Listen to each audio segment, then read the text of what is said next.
All right. Well, hello, everybody. Welcome to a live with the Bourbon Buddies, El Jefe here, and Neil the Deal. And we got with us. Hello, everybody. There Welcome you are. To a live with the Bourbon Buddies. Well, I got a little feedback here. And Neil the Deal. And we got with us. Hello, everybody. There you are.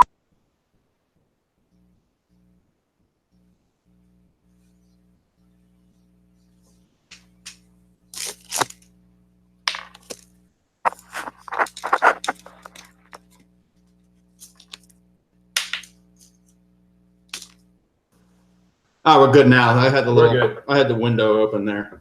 I got really technical difficulties. But hopefully everyone's doing really well tonight. We got Jay with us from Bourbon and a Baby. How's it going, Jay? Hey guys, it's going great. Awesome. Cheers. Yeah. Well, we just kind of want to start things off. We're going to do a couple different things. We're going to have some conversations, but we just always want to start off with a little toast. Set the mood.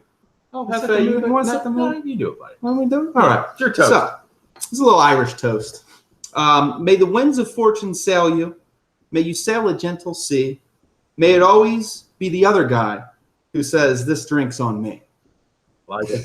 Cheers, guys. Cheers, buddy. Cheers, everybody else that's in the chat there.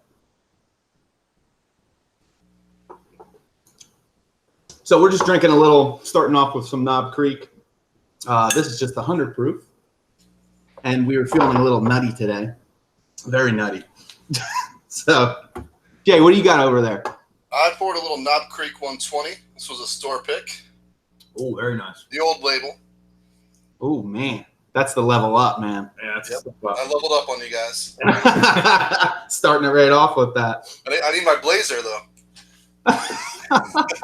It'll magically appear once you start drinking it. Right. Yeah, there you go. All right, well, so we're going to get started. So, Jay, we just want to ask you some questions to kind of, have some conversation here. So the first question I just wanted to ask you, Jay, was how'd you get into bourbon? I was one of those guys that I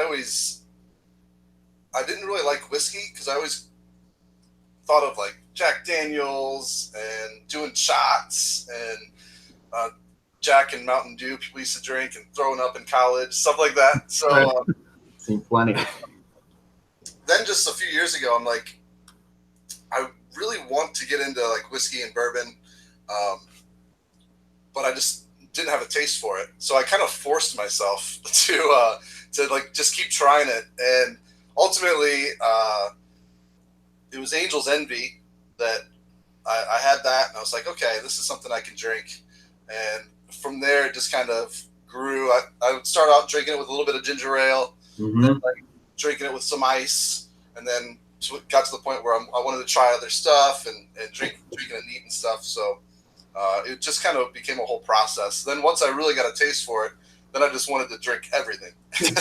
Try it all. Yep. Yeah, you just go in the liquor store and just bear hug all the bottles. Right. Well, how did you go, buddy? How did you get started? Well, I know Neil and I have said before that we came through kind of like the wine avenue, which we were into for many years. And a friend of mine, she was also into wine, but she liked whiskey. And I was kind of like what you were saying. I wanted to like it, but every time I tried it, it was always something just a terrible experience. Mm-hmm. And it was the Chattanooga, Tennessee 1816. I'll have to look it up. I showed it the other night. Mm-hmm. And I just poured a little into a wine glass. We were on vacation, and we were all drinking wine in the evening and hanging out. And it was just like, oh wow, that's really good. I just poured like a little tiny pour into a wine glass when I was done drinking wine. I was like, wow, that's really good. And then I went on to try others, and then kind of had difficulty finding things I liked at first, because there was something about that spoke to you. And it was like the caramel and the vanilla and all that stuff. It was like, wow. And then I don't remember what the next one I bought. So when I came home on vacation, I ran out and bought like a bottle of whiskey. I was like, oh, this is going to be awesome. And I don't remember what it was, but it was disappointing. And that's when it was like, all right, well, I need to find, I know I like it now, so I got to find what I like. And that kind of worked out. Yeah. I think you go into that whole hunt for that bourbon. You want that whole flavor. Yeah, there's you almost know? like a taste you're yearning for, and you're on quest to find it. Yeah, I just want to say real quick, just looking at the chat, Rock Gut Reviews in here. Thank you so much, guys, for coming in here. The Oak and Smoke. What's up, gentlemen? How's it going, Good guys? to see you again. Buddies. Thank you so much. We also got Doug in here. Oh, what's going on, Doug? How's it going? We also have Bourbon Professor. What's up, What's man? up, buddy? Thanks for stopping in, everybody. Yeah, much appreciated. Awesome. So how about you, Emilio? Well, kind of how I got started was you always feeding me bourbon and always making me try it. But it wasn't like you were forceful or anything. I wasn't like, oh, Just I don't wanna offering do it. Yeah, I'll take it. But then I just started kind of really digging it. I was pulling some of the notes out because coming from wine and pulling all the notes out and all that good stuff. And then it was the one day my dad bought me Eagle Rare, and he told me all about it. So I started drinking it, and I just drank it straight, neat. And ever since then, I've been like, wow, I want bourbon. Yeah. And then Four Roses was in the mix a little bit sometimes. So, yeah, that's how I got started. It's a good way to start. Yeah, very much. I'll pour some to you. Yeah, Jay. Thank you. Cheers, man. I don't think I have Eagle Rare in the house. I don't anymore.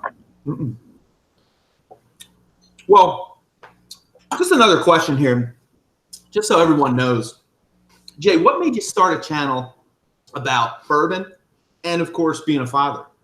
Yeah, so once I really got into bourbon, I had the idea of doing a bourbon YouTube channel, and then my wife got pregnant. And I'm like, I don't know if I'll have the time. You know, I have a full-time job. I have a second job that, you know, I work a couple nights a week. But then I'm like, you know what?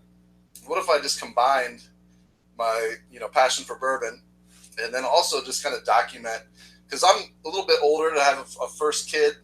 You know, all of my, you know, people that are my same age have, you know, like 10, 11, 12-year-olds, you know? Yeah. So I'm like, I have no idea what I'm doing with raising a kid. So I'll just throw them both together.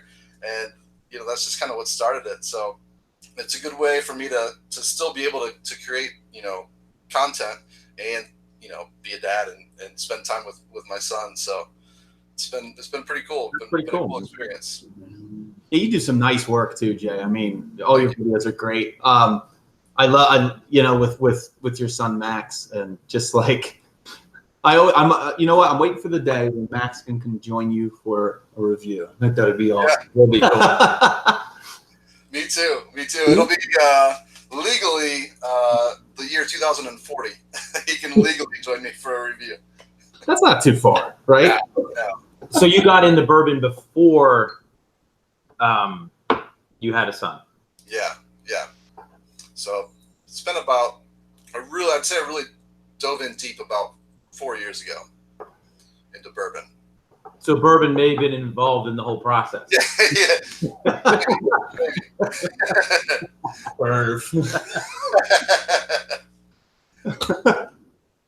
Well, that's awesome, man. You are putting out great content, so Yeah, keep doing it, man. I love the you know the mix with it. You can get that, you know, father advice kind of as you kind of are going through it, and then also with the bourbon reviews. I think you do a great job, man. So Well, it's a great way too to like bridge a gap. You know, how many people are looking at stuff, you know, in both directions and can kind of find maybe something new. You know, maybe if they're looking up stuff about how, you know, raising kids, and all of a sudden they had questions about bourbon. I mean, who knows? You never know. Well, yeah, if anything, it's unique, right? Yeah, absolutely, and that's awesome. Mhm. Yeah. What about you guys? What made you guys want to start a YouTube channel? You know, honestly, it just started to where it was like I think we were just texting. We were texting. And this wasn't long ago. It feels like yesterday. Yep. And we were just texting, and it was just like, hey, why don't we just do a channel? Why don't we just do it? Yeah, we would get together and just drink and talk about, you know, have a pour and just talk about what we were tasting. And I don't even know how it came up exactly, but I have a screenshot of the text message somewhere, and it was just he texted me at work. We were talking about something, and he's like, hey, we should do a channel. And I was like, well, let's just do it. That's what I say. Okay, let's do it. And then we'll call it the Bourbon Buddies. It was just like boom, boom, boom. It happened. We're like, let's not think. Let's not overanalyze this. Let's just do it, and we'll see where it goes, and we'll have fun with it. And if anything happens, cool. If not, cool. We knew nothing about making a channel, nothing. So let's just do it and see where it goes. Awesome. You guys are doing a great job too. I love the dynamic of you two just kind of bouncing off of each other, and your videos are great. And you can tell too, you can see the progression from your first video to your latest video. Like, just, you don't even have that many, but you can tell you guys have really gotten into the process, and you guys are doing the work. Yeah. We're trying to be more us. Yeah, thank you. We're trying to just kind of like, what would it be like for us just to be sitting down hanging out like we normally would? And that's kind of where we're trying to make it. I got you. Kind of keep it feeling that way. Nice. So it's not, you know what I mean? It's like, hey, you're just hanging out with us, having whiskey, and this is how we act. Yeah, we're goofballs. Oh, a little Evan Williams bottle and bond. All right, so another question I wanted to ask you. This is kind of getting artsy. Sorry. What inspires you to kind of create new content on YouTube? With on the baby side, I just, as things go on, as he's getting older, and well, I mean, he's only 5 months, but but they change a lot in that amount of time. So just kind of growing with him, So that's been pretty easy to kind of find new things I can make videos out on that side. On the bourbon side, I've just been doing reviews right now, but I want to start doing some, making bourbon cocktails, doing some, blind flight type things, kind of, which bourbon out of these 4 or 5 do you prefer type thing. So stuff like that. So I just want to put stuff out there, That sounds awesome. That's awesome. Yeah, if you want partners in crime with any of the blind stuff, just let us know. Yeah. some samples back and forth. Yeah. Oh yeah. Absolutely. Oh yeah. Yeah, I think the blind, blind is incredible. When you take away the label and you take away hype, you take away anything that you know about the whiskey, and you put it in front of you and compare it to other ones, it's just eye-opening. You just notice such a big difference. Like I put together Elijah Craig Barrel Proof is like the C918, and I compared it to what did I compare it to? I think it was like I think I was Booker's Kathleen's batch, I believe, and it was just crazy to see the two differences. Right. But it really makes you hone in on everything and understand. Oh, this is Jim Beamish, or this is this is Heaven Hillish, or this is Buffalo Trace-ish. Right. Yeah. Well, it like forces you to pay attention. It really does. Yeah. Yeah. I mean, Yeah. Before I started the channel, I wish I would have done it afterwards, but I actually had my wife. At the time, I think I had like 32 bottles, and so I had her set up flights of 4, on different days. Didn't do it all in one night, but I had no idea which, what she was pouring. I just knew it was one of the bottles I owned, and I just kind of made brackets, and it turned out my favorite ended up being Noah's Mill, which beat out Colonel E.H. Taylor small batch. But those were the top 2. Oh wow! But then like Larceny and like the Heaven Hill 6-year 90 proof, this one, those were like in the top 5, and this is a bottle you can buy for $13. so Yeah. Beat out bottles that are $50 and $60. we don't get that near these parts. Actually, I think I did see that. Have you seen the Saw here? it. Yeah, just the other day. You should Maybe. You're holding Maybe. out on us, buddy. I don't know. I was in there finding wine for my wife, and I just kind of passed through the aisle. But I thought I saw it. But If you see I it was on again, another mission. dude, you better One get track mind. it. Was it the 6-year? I can't be certain. I thought it was only like a yeah. Well, buddy, if you see it next time, you better get it. All right. Now I know. Jason from the Mash and Drums in here. Thanks for stopping in. Oh, what's up, Jason? Hey, what's up, Jason? Who else we got? We got Rose in the house. Max's mom representing. Nice. Nice. A pleasure. Thank you so much for coming in. Well, kind of off what you were saying, or spinning off what you were saying price really doesn't dictate quality. And that was something that Neil and I noticed when we were really into the wine thing. It's like, man, I mean, I've spent a lot of money on stuff and have been very disappointed, and I've spent hardly anything and was pleasantly surprised. So there again, that's where the beauty of the blind, because if you spend money, you want it to taste good. Right. And if it doesn't, you might convince yourself it tastes good. Yeah, definitely. That's the truth. I'll tell you what. Oh, thanks, Jason. This is a sick shirt. This Jason Mass and Drum. I got this shirt. It's pretty awesome. Just being another drummer, I think it's so cool, Jason, what you're doing. I love it. It's just representing the drummers and the bourbon and whiskey fanatics, and I love that. So Yeah, it's awesome. thanks, man. All right, Jay, I have another question. This might help a couple people maybe just getting into bourbon, or they're not sure what to kind of pick. They're in the aisle. They're like, I don't know what the hell I'm looking at, right? What bourbons did you start with? I know you mentioned a couple before, but what would you recommend to other people to start with, you think? I really like one of the things I mentioned I had a second job. I bartend in a bourbon bar, so I get that a lot from people. Like, what I don't drink bourbon. What should I start with? Mm-hmm. One of my top ones, I try to point them to Larceny. There you go. Weeder. Really good starter bourbon. Basil Hayden, I think, is a pretty good starter bourbon too. Mm-hmm. For me, it was Angel's Envy, and I know that came up in your guys' chat. Yeah, Jason brought it up. Yep. That was kind of my gateway bourbon. So, if we're going strictly by price, because that does matter to a lot of people starting out too, I'd say Totally. Larceny would be kind of my top go-to starter bourbon. Yeah, that's pretty good too. It's actually pretty soft. It's easy. Mm-hmm. It's not gonna kind of burn or do anything. It's with being a weeder, it's pretty smooth and almost cooling in a sense, for lack of a term. It sits at a good Doesn't proof point. Yeah, it doesn't Good scare price anybody point. off, because that's usually what happens is people get scared off. They do. It's like if they start seeing threes, $30, they start to go, oh no, no way, Jose, it's not happening. Yeah, and you don't want to point them to like a Booker's too either, where it's like gonna burn their mouths when they take a drink out of it. Yeah, they need to build up to that. Yeah, you can't just go slamming, barrel proof just right off the bat. It's funny though. I mean, some people just Or you can. they just don't do high proof. Their palate or whatever. Yeah, can't tolerate it. Yeah, that's the truth. I think my wife, she usually likes things a little bit not as higher proof, but just kind of like nice and even, and just nothing kind of goes crazy, where it's just nice, goes down nice and easy. You get some of the stuff going on, but there's no crazy stuff happening. Right? Yeah, it's not really bold and in your face, right? I kind of like the bold. Woodford Reserve's good for that. It's like it seems real balanced, real smooth and easy to drink. You don't want to use the term mellow, because then that gives somebody another idea, but just very easy to drink. Yeah. I tell you what, my dad was digging the very old Barton.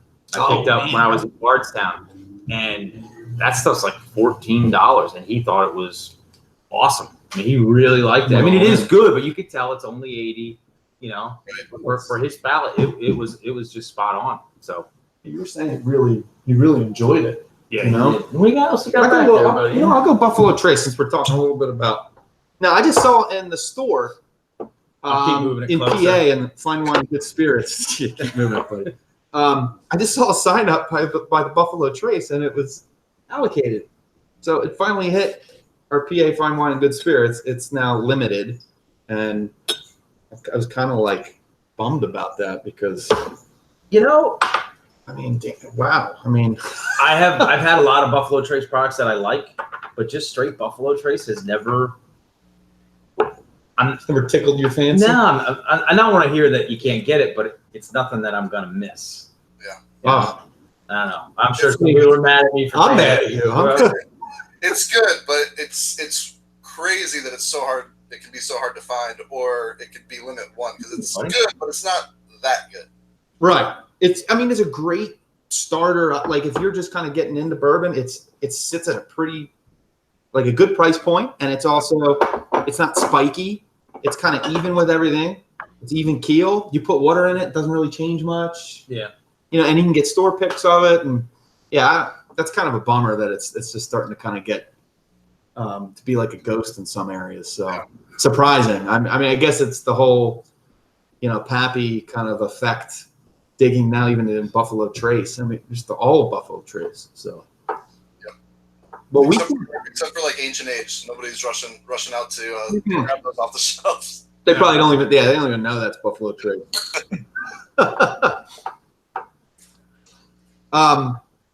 So last question I wanted to ask you. Sorry for being 60 minutes here. I feel like I'm sitting across from Barbara Walters right now.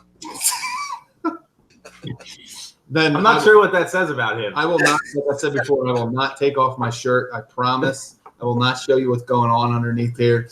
All right. I'll rock Jason's logo. It's not going to happen. Yeah, we'll keep it there. My wife just looked at me really funny. I just saw her on the other side. Don't worry. Don't worry.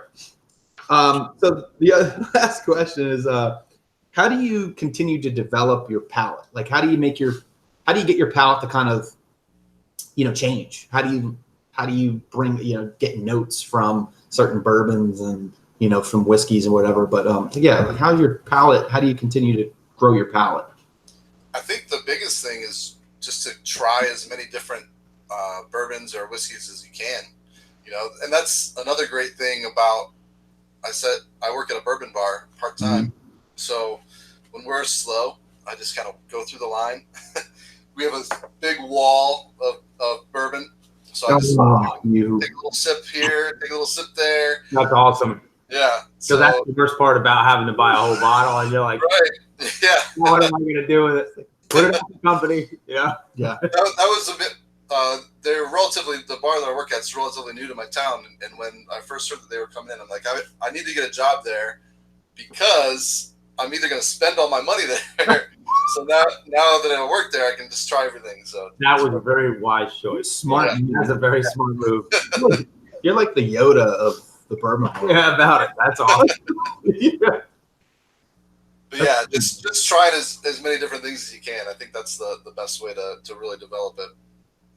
Awesome, man. And going back, because there's bottles that I've had that I didn't like when the first time I tried it, and then going back to it, you know, a couple months later, and it's like, okay, I actually like this now. So that's going to happen with Jeff at Buffalo Trace. Well, it's gonna right.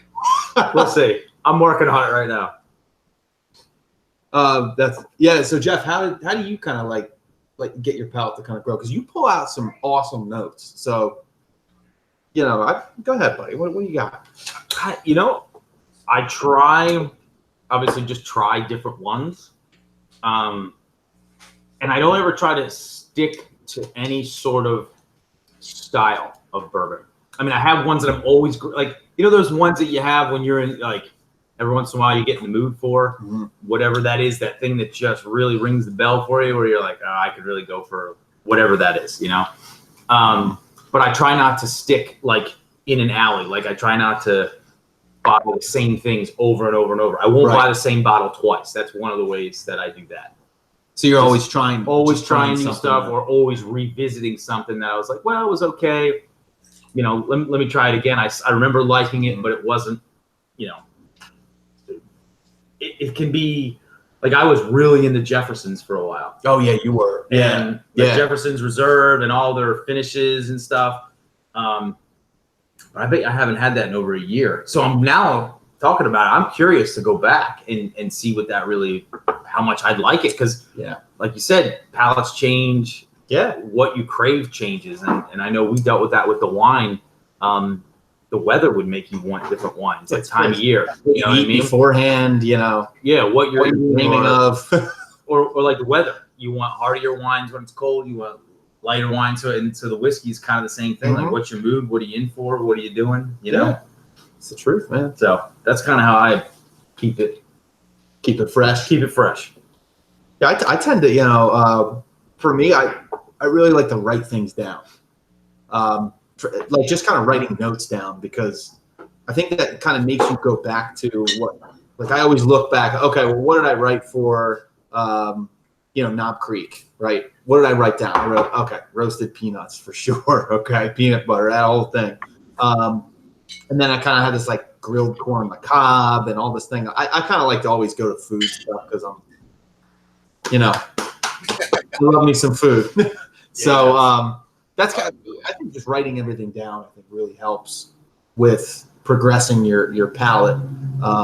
So you're going back and then looking to see if you get the same thing again? Yeah. And then it kind of helps me recognize, oh, when I smell this, it reminds me of corn, right? So if it smells like corn, obviously there's corn in this. Or, okay, well, let's go a little deeper. What kind of corn? Is it buttered corn? Is it grilled, corn on the cob? Is it cornbread, Right. And if I write that down and when I go back to it, I can kind of go, okay, this is now a memory I made saying that when I smell this is cornbread, For me, that's what I do. That's your way of doing it. Yeah, I like to write everything. I have these notes all over the house. My wife wants to kill me all the time. Sorry. They're all over the house. So, yeah, that's how I work. I don't know. We check the chat real quick. Sorry, I have to lean over just to kind of see. I have terrible eyesight. What do we got in the house here? Anybody know what we got going on here? We got my brother in here. Wow, your brother's in here. Look at him. Yep. There he is. Said his starter bourbons, whatever I give him. There we got Chris from Bourbon Scene. What's up, man? What's going on? How's it going? Thanks for joining, man. Thanks for stopping in. Dude, Chris is doing awesome stuff at Bourbon Scene. He He's just pumping stuff out. My goodness. Holy moly. What else we got? We got Doug. Yeah, the Oaken Smoker's still chilling with us. I love it, guys. Thank you so much for thanks for hanging out with us. Being here and hanging. We really appreciate every little bit of it. So, all right. I got a question for you. Oh, go for it, buddy. What's been your top pick lately? What have you been? That's a good question. I've really been liking the Knob Creek 120. Here in Ohio, we just got, I don't even know who did it, but a state liquor store. So it's not one liquor store specific, but it goes out to different liquor stores. They just recently did a couple of picks. Oh yeah, have been like really, really good. They're like 14 years old. Oh nice. God! They're just real like full bodied, like real savory. Like you said, the peanut butter. Just they've been amazing. So I've been kind of sipping on that a lot lately. Understandably. Yeah, that's awesome. It's hard to say no, especially at the price point for, an almost barrel proof, bourbon. Yeah. It's crazy. Yeah, you're 5 proof off from, when the 125 entry, you know what I mean? Yeah. Gee, I mean, yeah, Knob Creek, man. What have you guys been drinking on lately? You know what I bought? Now, like I said, I don't buy the same bottle 2 times in a row. But what I did get the craving for and went and bought 2 times now in the last couple months was Rare Breed. I love Rare Breed. Like every once in a while, I'm just like, man, I could go for that. It's so damn good. Yeah. I mean, I like the proof. I just seem to gravitate towards turkey products. Like I like the Russells. But man, just every once in a while, I get like craving for Rare Breed. And I don't know what it is about it, but it just, I know. That's kind of been my. That's another one at barrel proof at the price point that you just can't go wrong. Yeah, it's like it's under 50. I think I got it like $38. $38. The last time I bought it. Yeah. That's just a steal. That's just like it's just why that's what's awesome about Wild Turkey is that everything they put out, Jeff and I love. I mean, the Russell's Reserve. We love the Kentucky Spirit. I know Kentucky Spirit. Some people kind of are like, well, it's just 101 single barrel, but honestly, the bottle we got, oh my God, there was a lot going on in that barrel. That bottle. There was a lot going on. There was a lot going on in that. I know that you can. I mean, obviously, it's gonna be different because you're getting different barrels. So, but yeah, and then also, I love 101. I'm a huge 101 fan. I just had to get a bottle today because I ran out. And I see it back there. Yeah, it's been a couple days. I got it. Nice. He forgot the toothpaste, but he got the one-on-one. Yeah. Priorities. Who needs toothpaste when you Yeah, got? just You just switch it around in your mouth a little bit. That's all you need. Yeah. Yeah. So I'm a bit of a Wild Turkey fanboy myself. There's not anything that they put out that I don't like. So good. Yeah, I know, they do a really good job there. That was the first bourbon tour I was ever on. Oh yeah. Yeah, I wasn't even drinking bourbon then. My wife and I, her parents live in Kentucky, and we were driving home and we saw the sign. Like, let's just do the tour for something to do, and it was really impressive. It was so cool. It was the first time I saw like a rick house or anything like that. It was awesome. Hey, Christy. Hey, Christy. My wife just showed up. Yeah. Nice. Hi, Christy. We're all saying Time, though, when you first walk into a rick house, just that smell. The smell is amazing. Oh, The if smell. they could make that into like a candle or something, it would. That's a good idea. I'm gonna let you keep that idea. But that is a really good idea. better trademark that, Jay. Right. Now. Yeah, you get that at the Yankee Candle Shop. Oh man, so good. Yeah, there is. There's something about the smell of that, the oak, and just you can smell it. And now, have you been to Willet? Yeah, actually, I'm drinking out of my. Oh, trusty- yeah, nice. I just got there here. a couple weeks ago. Yeah. Yeah, my wife and I went. I think it was about a year and a half ago. We went through and hit as many as we could. But Willet was one of my favorites. That place is awesome. Isn't it? It's just the coolest place. My wife is just giving me the thumbs up because that's like our favorite place to go. You know, and I was really into that. Their pot still reserved for a while. Yeah, I like it. There's a lot of people that don't like it, but I really like it. Yeah, I really like it, and it's a cool tour. Now, when we were there, I don't know if it was that way, but there was somebody that they knew. I don't remember the whole backstory, but the guy was like dry aging hams in the rick house. Yeah, we saw that too. Yeah, isn't that awesome? And I was like, that is a brilliant idea, just like soaking up all that bourbon stuff. That's such a good It idea. looked absolutely disgusting, though. But I can imagine it was delicious. Yeah, it seems weird, doesn't it? Just hang a piece of meat up in there. But Oh yeah. what do you got, buddy? I got a little kernel. Let me give you some kernel real quick. I got to Fresh re-up. class Yeah, Oh, this is a small batch, which is another steal. I don't know it'll what come it is. It'll come around in PA. For sure, a steal. Like Yeah. 40 bucks, 35, 40 bucks. Yeah, and I really like the small batch, to be honest, because it's just delicious. Buffalo Trace, buddy. Now, see, See? to me, that's better than. Who knows? Maybe it's the same juice, the same bottle, and I'm being fooled by the label. It's the same mash bill, but I mean, they do store it in different warehouses. So, I mean, this Buffalo Trace, man, I want to go there. I've never been there. It's cool. I went there last year. It's a nice place. Yeah, I have- historic thing. Yeah, I have not been into there, but Oh yeah, hello. Dusty Dan's in the chat. What's up, Dusty Dan? what's up, Dan? Yeah, what's up, Dan? Good to see you here, man. Dan, we got a lot of questions for you. Where you're finding all these old bottles, You don't want to tell us the secret. and you don't have to tell us the secret, but I'm impressed, and I want to know what my grandfather was drinking. That's so cool. Like That is such an awesome idea, and how you do it, man, I don't know, but I'm impressed. yeah, if you haven't checked out Dusty Dan's channel, he's got 2 videos out, and both videos are like amazing. The thing is, like, I'm looking forward to some Dusty Yeah, bottles. oh, yeah, I man. really am. yeah, our first video sucked. I mean, we were just like, oh, and Dusty Dan was like, He's killing it. He's a nailed it. natural. Yeah. My first video, I had to record twice. It was so bad. Then when you record it twice, now you're deep in your bourbon now, so it's like Right. crap. You know? Yeah, that happened to us on one video. I won't mention which one, but Oh, I know which one. it was bad. You slashed it a little bit. Yeah. Oh, Scott's in here from My Bourbon Journey. Hey, Scott. Hey, Scott, how you doing, hey, buddy? what's up, man? Thanks for coming in. So, what other? How many distilleries have you hit? Where else have you been? I've been to Wild Turkey, Willet, Buffalo Trace, New Riff, the Heritage Center, the Heaven Hill Heritage Center. Yep. I think that's it. Yeah. Cool. Very cool.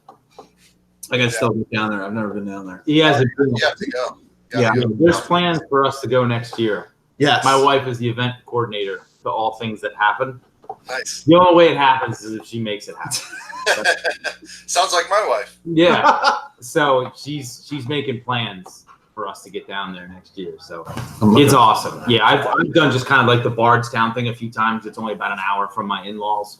So, and then we did Wild Turkey on the way home. But like Makers isn't far, and all those other, all this everything's right there, and it's so cool to see. And he's never stepped foot in a rick house, and it's just an amazing experience. Yeah, I want to just smell that rick house smell. Oh, I'm telling you.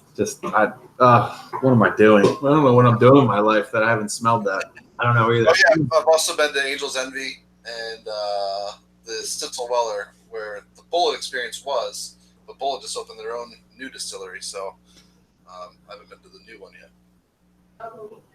Oh, okay. That I did not know that they opened up their own.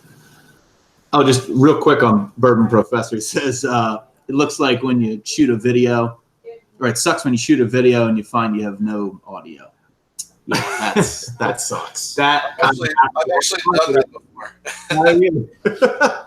I was making a baby video for my channel and had filmed it all, realized that my microphone's battery was out. Oh no! There's no audio. I'm like, you know what? I'm just done. I'm not doing this again. So I just scrapped it. Sorry, you got practicing. Yeah. Right? You got it is all about practicing. Just keep it going. What was the video about? Right now. Yeah, right. It was about how to dress a newborn baby. So yeah. So then you probably didn't have bourbon in you then. No, there's no bourbon. No bourbon. You need audio for that? I mean, I probably could have done something overlaid it, but I was just so frustrated. I was done with it. That led to bourbon later. Yeah, I did drink quite a bit afterward. Did it lead to a video? I gave back to his mom and had my own bourbon time.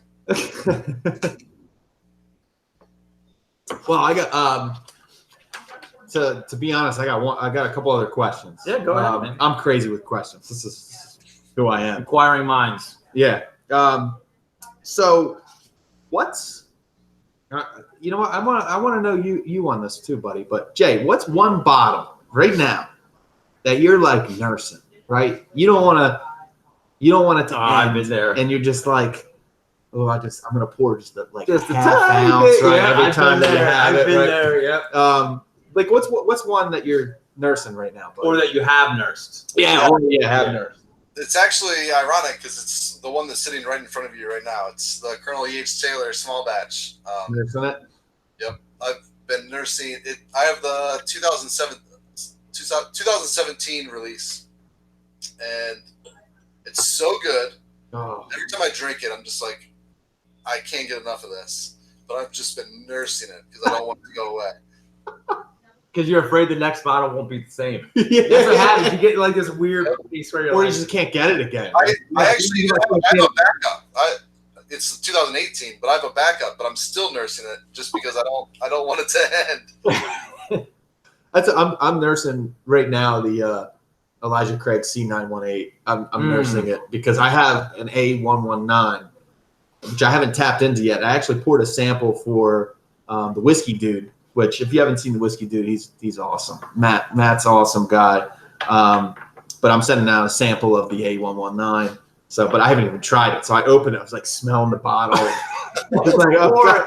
But that's the thing about this C918. It's like, then it's like, well, can I find it again? You know, am I gonna be able to find it near me again? But that's what's great about Elijah Craig Barrel Proof is that, hey, you know what? 3 times a year they're coming out with new stuff, and it's exciting. You know, I've done it with a few bottles. Oh yeah, you gotta nurse them. You gotta nurse bottles. I'll admit, I'm a Blanton's fan. Oh yes. So Buffalo anytime Trace. I get, I do see what's happening. But anytime I get a bottle of that, it's like I'll go through it over the course of like a week or 2 weeks. But then that very last little bit, it's like I don't want to get rid of it. But see that also, I get tired of a bottle. Yeah, when it's about couple an inch and a half or so in the just gotta bottom. polish it, man. It gets too much air. And then I usually push it in the back, and then I buy something different, and then I'll revisit it because it's like I don't want it to disappear. You know what I mean? It's like I like it, but I'm kind of over it for now. But I would have never guessed Taylor. I mean, I like the Taylor, but I was figuring there again. I was figuring something you'd have like really high end, maybe that one that you keep hidden.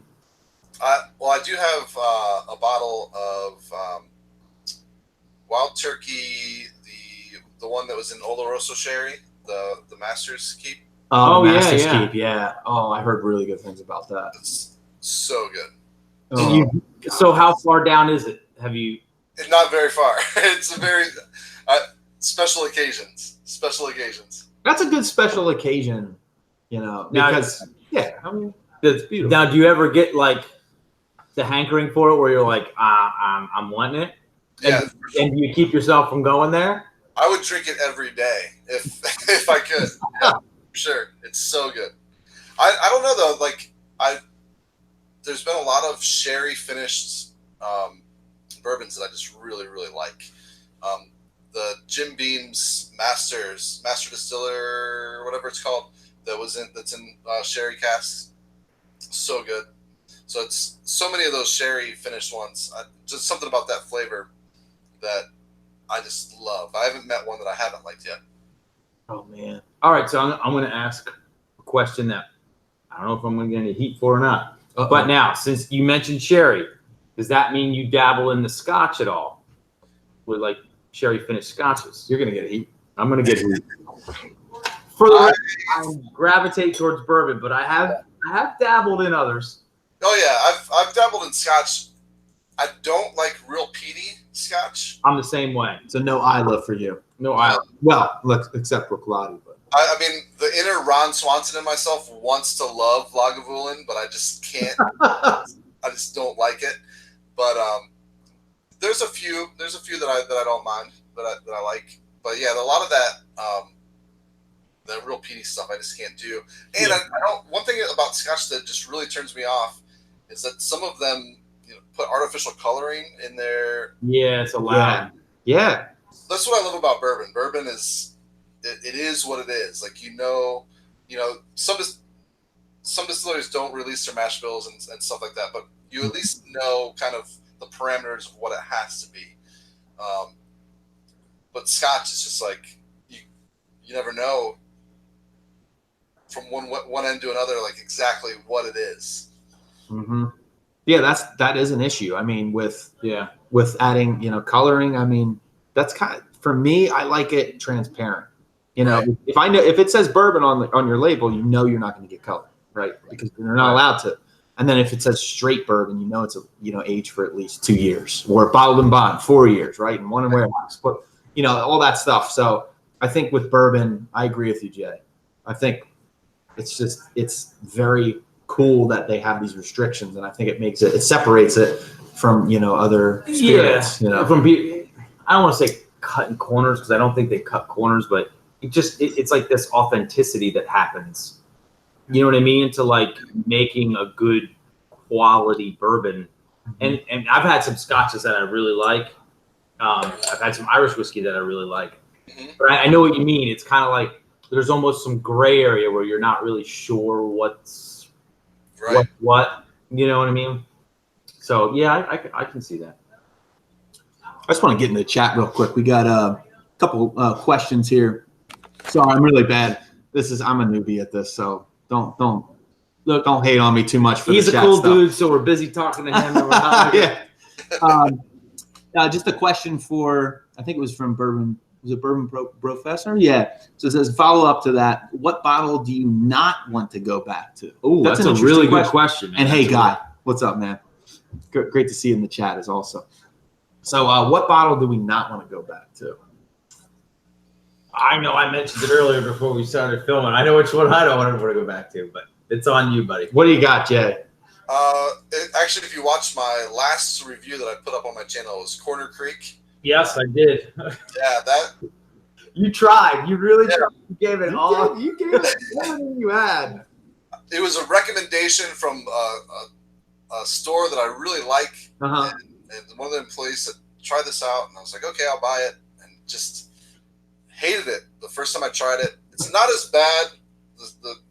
Coming back to it a few months, or actually, it's been I think over a year, but yeah, I just can't do it. Can't go back to that. So I'm staying away from Corner Creek. Well, I give you credit for hanging on to it for that long. Yeah. I don't have the heart to actually dump something down the drain, but if I did, that would be my drain pour. Oh yeah. Okay, the drain pour. I like it. So what's the drain pour for you? I do like that. That's so the drain pour for me, I might piss people off here. Oh no. I'm just gonna say what it is. You know what? I'm just gonna go for it. I'm going for it. Be yourself, buddy. I really dislike Jack Daniel's Black Label. I gave it another try. Like I revisited it, right? And it was like I just gave it another try, and I was like, man, I just can't. I can't do it. It was just so aggressive for a low proofer, and so super spiky for me. Huge amounts of banana that I got on it, and I can't. I don't for my palate. It's like no. Get away from me. Why are you drinking me? You need to smash the bottle right now on the curb and like light it on fire. Like that's.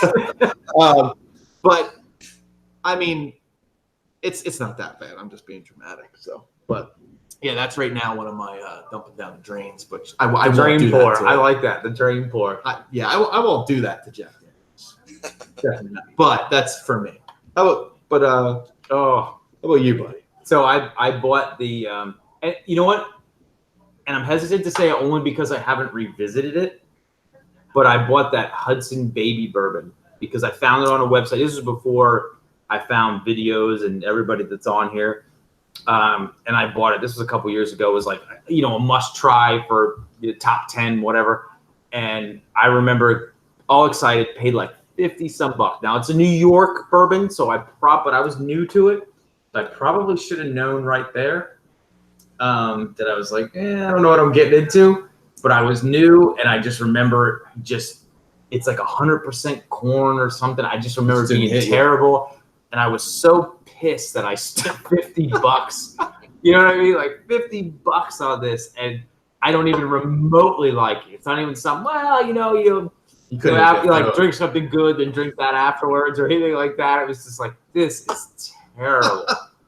And I can't believe anybody would put it on their top 10 of anything, but that's just me. And that's the beauty of it. It's like we That's all have my different drain palates, and it's all subjective. Yep. And that's what's awesome, man. Yeah, I told before we got started, I told you guys that the first time I ever tried that Hudson Baby Bourbon, I really liked it. Right. But I had been drinking all night long. Things I had for the night, and I'm like, oh, this is great. Then when I tried it again, being not in that condition, not good. Not good. I just remember getting home and being excited, because I was still, I want to say that was like the first 10 bottles, that I bought. I'm like, oh man, it's aged in small barrels. This is going to be awesome.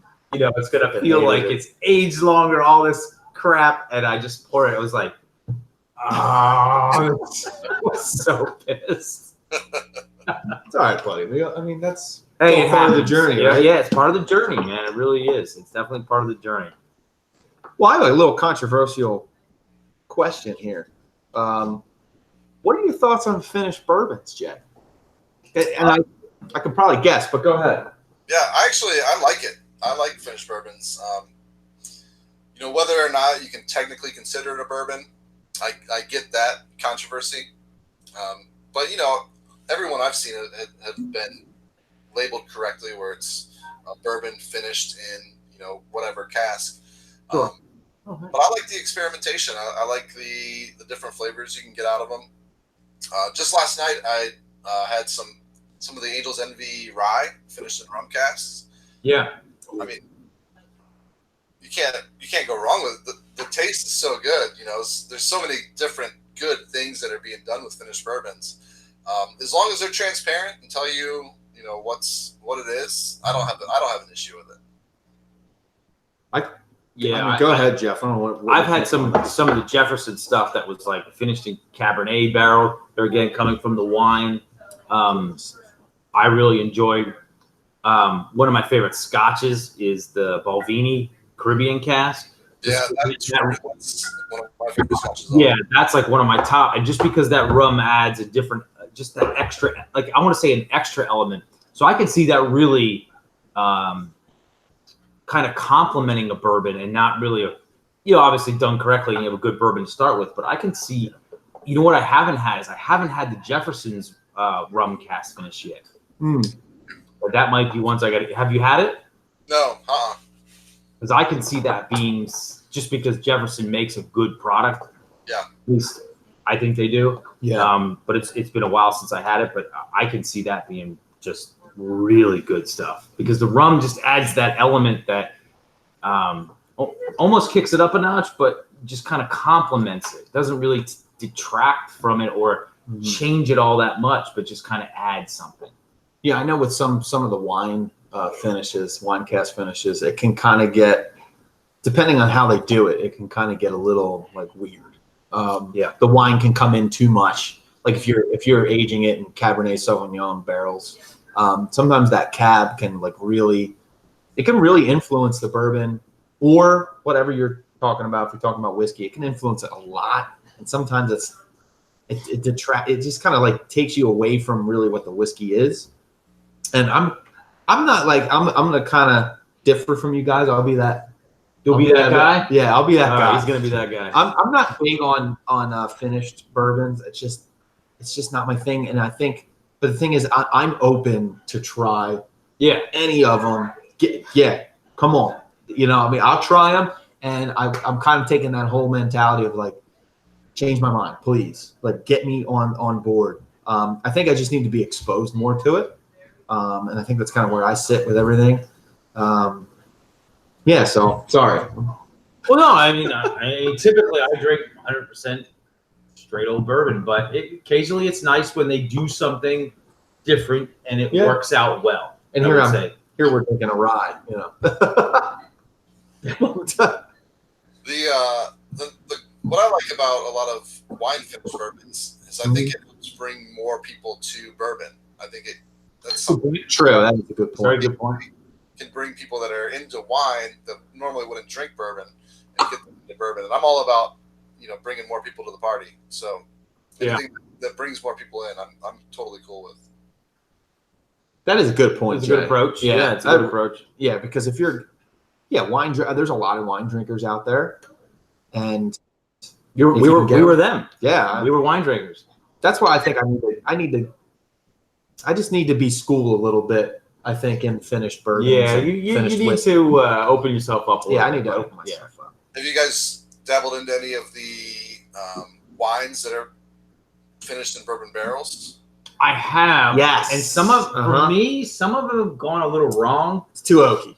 It gets a little. Powers a little bit. I think I've had one, and I can't remember whose it was, but we did a local distillery where they aged it in a local winery that aged it in a local distillery's bourbon barrels, and they actually took it even to another level and took the small barrels, like kind of like the way Hudson does it with the miniature, we'll call them, oak barrels, and buried them in the ground. So it was like this whole thing. I had that. Yeah, that was Blue Mountain Winery. Yeah, Blue Mountain. It was, to me, it was a backfire. Yeah, it's just like totally cool concept. Yeah, cool concept. But just I don't want to say execution, but because I don't think they did anything wrong, but I just don't think it really worked out. Well, they're trying too hard. Yeah. Yes, exactly. And it was they tried to add a lot. Yeah, they added a lot of elements, and it just almost gets confusing. And I think there is something about, like you were saying too, about just keeping it I'll use the word pure. Yeah. You know what I mean? It's just like, that is the beauty of bourbon. It's like, you make it, you put it in the barrel, whatever you do with it, but it's a certain thing, and you know what that is, and that transparency makes there's like an element of purity about the whole thing. That's the truth. Which makes it awesome, you know? Yeah, I was lucky enough to participate in a Jefferson's Reserve pick. Oh, you lucky bastard, little. But they sent samples from 6 different barrels, and we got to sit there and try each one. And it's amazing how different the same products can vary from barrel to barrel. Crazy. The barrel influence is insane. Yeah. Well, I was actually having that conversation, and it was hard to explain. My sister-in-law asked me, well, what makes one bourbon different than the other if it comes out of the same place? And I'm like, how the hell do I explain that? Like, I know what it is. Yeah. Like, each barrel is different, and like everything's unique. But like, to really try to explain that to somebody, that was difficult. And I can imagine there's a huge variant in 2 barrels that might even be next to each other. Right. Yeah. You know, just because of the wood itself or whatever it is. The wood's life. You know what I mean? Yeah, Wood's I mean, going through, you know, it all is different. And just how the grain is and doing all that. Being a carpenter, I kind of understand some of that stuff. But yeah, that's kind of crazy to think. And then got to put all that together, and so when they blend and you buy something like a 101 that's been constantly blended in a sense without not taking anything away, but just constantly being able to be produced consistently, that's pretty crazy. Yeah. Wood lives matter. That's where I'm going. I like that. Or tree lives matter, I guess. Hashtag it. Yeah. Just real quick in the comments, what do we got? We got anyone going on here? We got Dusty Dan was saying that, did you guys ever try barrel dovetail? No. And I've never heard of it. I've actually never tried barrel products, and now I have to go try those. So, I mean, Dusty Dan, absolutely, 100%. Yeah, dovetail. My goodness, I've heard really good things about it, and I've heard that barrel is just doing insane stuff over there. Just unbelievable blenders, and I've never picked up a bottle. I gotta pick one up because our local store, they always have barrel stuff, and I gotta go get it. So Terry D, I agree. I've had the Cooper and Thief, and that is good stuff. Good barrel finished wine, bourbon barrel finished wine. Oh, I think I've seen that too. I think I've seen that kind of sitting around. I can't remember I can't remember where I saw that, but I think I saw that. Well, there again, so here in PA, we have our state stores. Everything is run through the state. Mm-hmm. But we literally live, like from my house anyway, I can see the Delaware River. So, hey, there he is. So, Bourbon Buddies There he is. has been begging me to ask you guys if he can officially be a Bourbon Buddy. Absolutely. Dude, he's a buddy. Yeah, he's definitely a buddy. He's the third That's buddy awesome. right now. All right, we're going to give him back. What's up, Max? Yeah, so we live right on the PA-New Jersey border. So once you go into New Jersey, sky's the limit of what you can find. You know, it opens up. It opens up. So here in PA, everything is run through the state. They actually call them the state stores. So pretty much what you find at a state store, they do have what they call premium selection stores where you'll get a little bit more variety. But like what they have is what they have. And they do have a lot. But if you're looking for that oddity, you can start to, or that hard to find thing, you can start to kind of venture through New Jersey. But that's actually where we probably have had the most luck finding things. Yeah, Jersey. Jersey, but we've never found any Weller or anything in Jersey. I don't know. The only place I've ever found that. And here I was drinking Weller Special Reserve, Had no idea what I was getting my hands on. The old label, too. The You old got label. Yeah, I got pictures of me and my wife down in Tennessee on vacation drinking the old label. I was just like, this stuff's awesome. You got Neil, you got to try it. You know, this is before he was into bourbon. Yeah. And I'm like, had no idea what I was getting my hands on at this like little hole in the wall liquor store, you know? Yeah.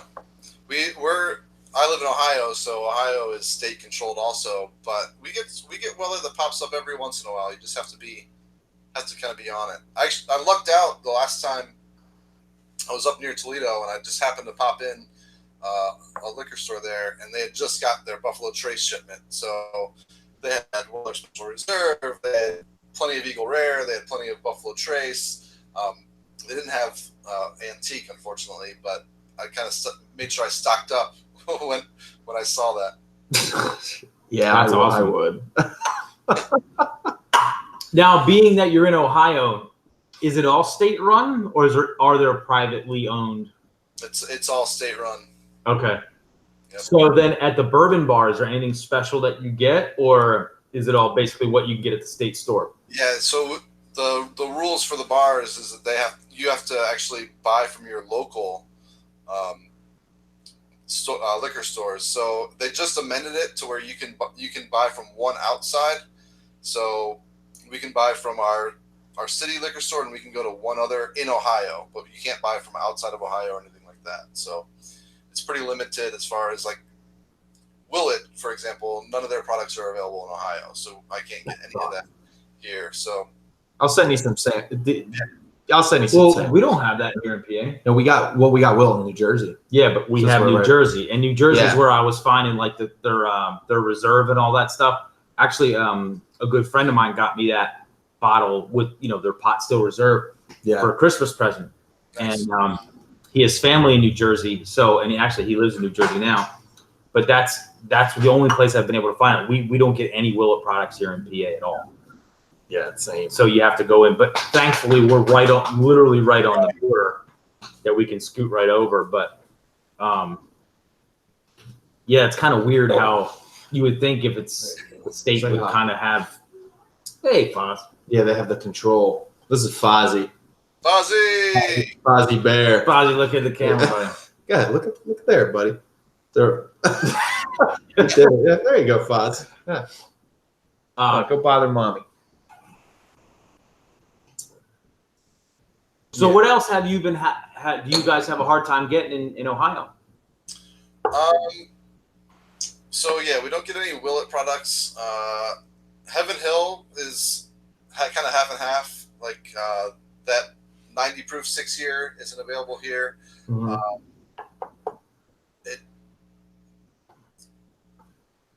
Yeah, that's kind of the biggest ones that I can think of off the top of my head. We get a lot of stuff here. It's just whether or not you can get your hands on it. Right. Yeah. Oh, like you get like limited quantities. It's like lottery and yeah, location. yeah. We get a little of that going on here. The nice thing about it all being state run is you don't have liquor stores can't overprice things. They have to keep it within a limited price Same range. thing here. Yeah, I can't. Me and my wife were coming through New Jersey one time, and we stopped at a store, and I don't think you could. There for a while, we were having a really hard time getting Blanton's. And this guy had Blanton's, but he wanted like $75 or something crazy for a bottle. And I was like, I want it, but I don't want it that bad. Yeah. You know what I mean? And actually, it's hit or miss here in PA, but we can get it in Jersey. But it's so sought after, even in Jersey, that you actually have to ask for it. You have to go to the front and ask for it, and they only sell so many bottles per person.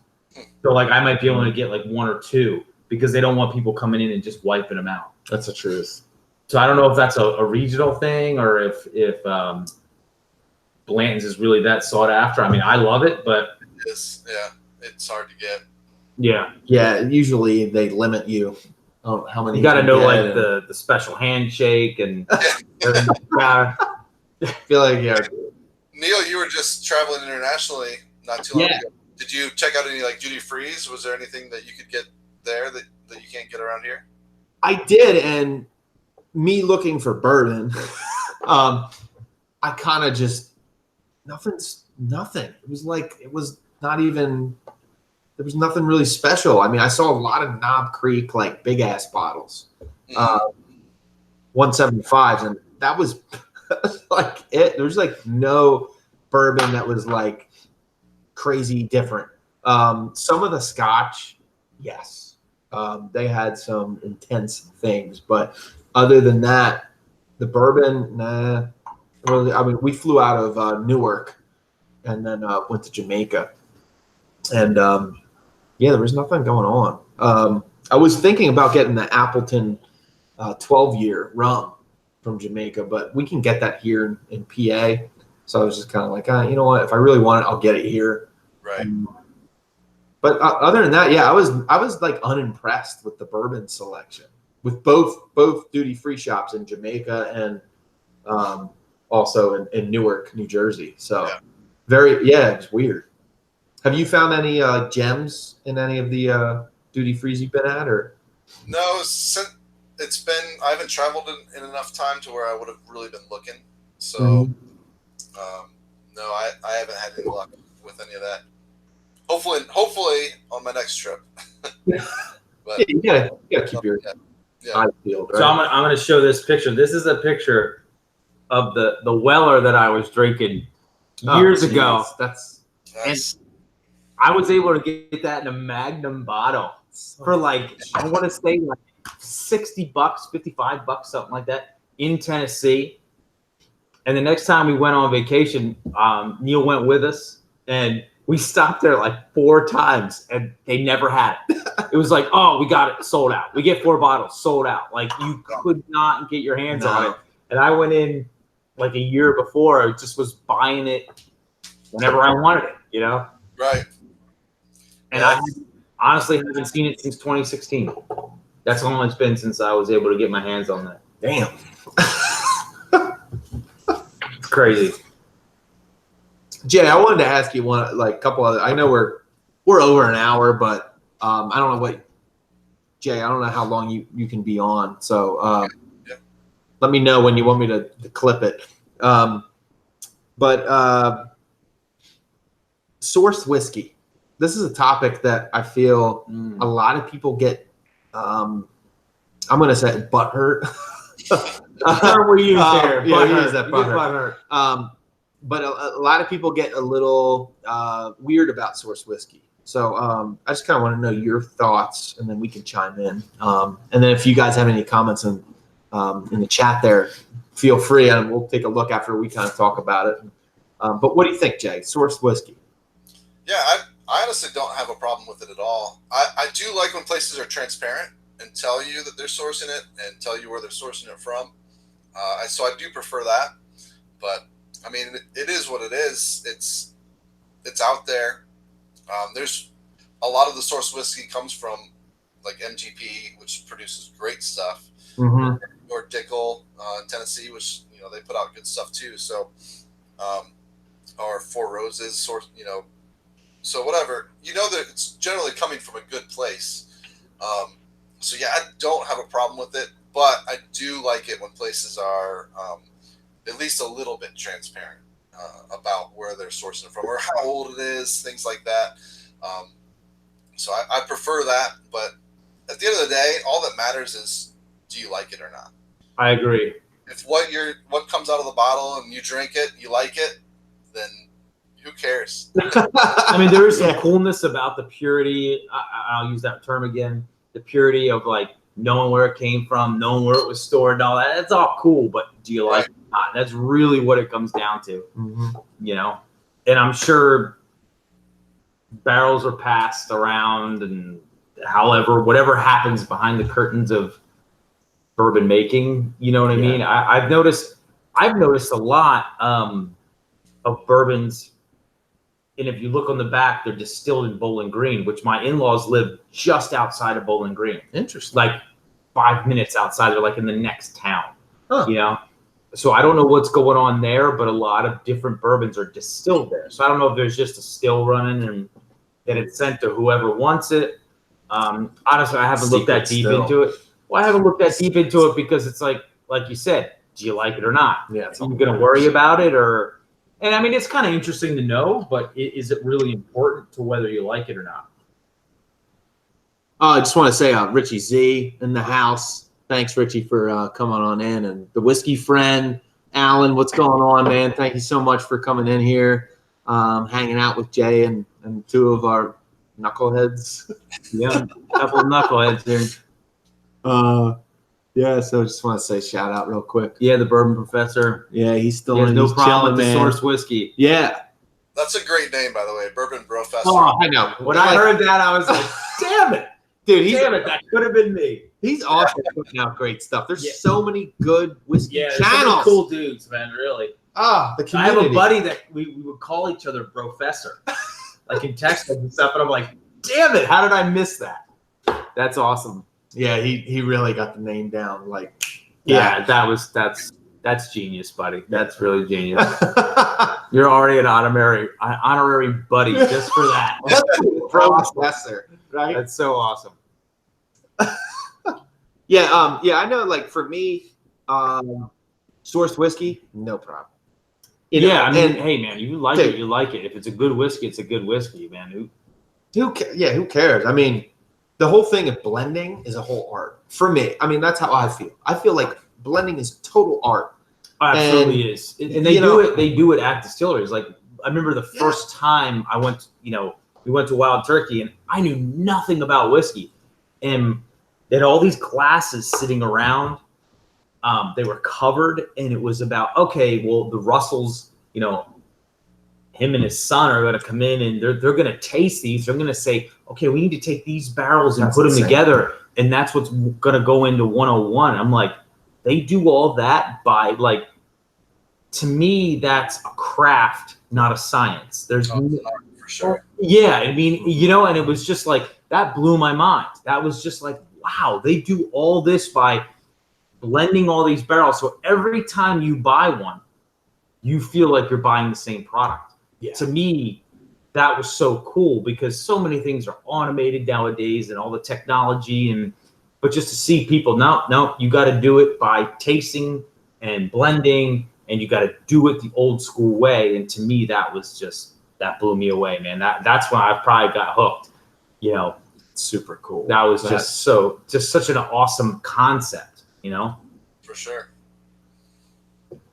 It's just to think too, like they're like, we need like 10% from here, 30% from here, a little bit of this, 5% here, 50% of this. And that'll be the wiser. Yeah, it's like, whoa, these guys are like wizards, It's just like, Dude, you try blending yourself, you suck at it. you'll have a mess. You'll You'll have have a a mess. It'll taste like shit. I've never had a good experience doing my own blends. Yeah, I have an infinity bottle going right now. I have two in there right now.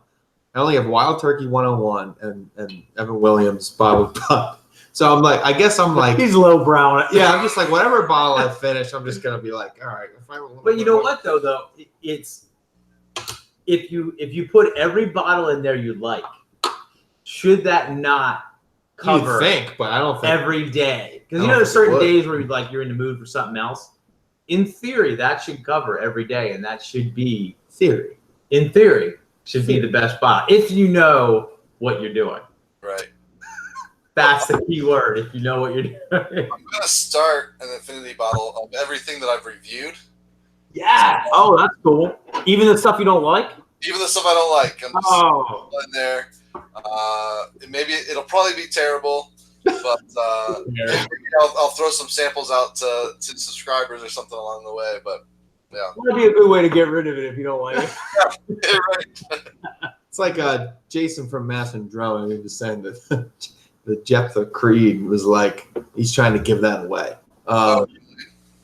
Yeah, I mean he like can't give it away quick enough. You know what I mean? Like some people, it's just so. He said it's like it's so bad that he just it's terrible. I because of Neil, I started an infinity bottle, and I want to say there's you got a to. little splash of Old Granddad 114 in it. Ooh, There's some Eagle Rare in it, OGD baby. and I think that's it so far. Hey, you got to start somewhere. But my theory is when you get to that point where you've had that little bit, like we talked about earlier, where you're like, you love it, but you're kind of over the bottle for now. That's the stuff you should. That's instead of saving it, put it in that bottle. Yep. Yeah. Totally. I'm a little nervous about everything you reviewed. It's more like a suicide than an infinity bottle. Okay. Yeah. New Jersey Turnpike, where that's where like all like on the bar, all the like leftover liquid that's on the bar. They just take a rag and then wipe it up, and then they just wring it out into a shot glass. That's called New Jersey Trust me, you don't want anything to do with that. Yeah. Gross. But all I'll your bet you good next shit. time you're at work and you're wiping down the bar, you're gonna be like, well, what if I should put this in a shot glass? There's the turnpike. Well, Oh God, I haven't seen this in a I know. while. So this is another bourbon that's just been ghost. It's just it's gone. It's literally disappeared. I was It's and- disappeared. and not to like, blow myself up or anything, but I was You're drinking it for years. Every once in a while, I'd buy one. Never mind, that won't come. And love the McKenna, and then come to find out that it won awards, and now you just can't find it. I mean, I've even recommended it for people as like, this is a hidden gem.